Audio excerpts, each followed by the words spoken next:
you, let's say you give your hard work and money to your mom, all that money, that's alright, guys. Go ahead. My mom asking me for money, but ask God to give me clarity on what you should do. Like I said, because I done been through that. So my mom makes me feel bad about my decision.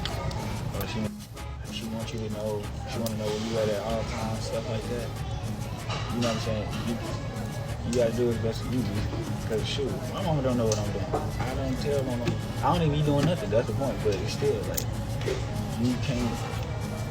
Just your mom is supposed to provide. You know what I'm saying? She don't want to do that. She should never, open her legs.